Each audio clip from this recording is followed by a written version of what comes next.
How to start your first lesson in Duolingo. Hi everyone, I'm here to assist you today. Without any delay, let's jump right in. First, open Duolingo app on your device. Make sure you're logged into your account. Then click on the flag icon at the top left corner of your screen. Here you will find all your courses available. Select the course you want to learn. After you've selected the course, in here you'll find Start or Continue. Simply click on Start or Continue in here.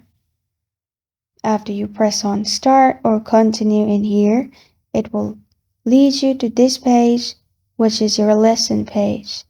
From here, you can start your first lesson. You can answer everything. After you're done, press on Continue. And in this way, you can do your first lesson. This is how to start your first lesson in Duolingo. Thank you for joining me today. If this video helps you out, please leave a like and subscribe for more.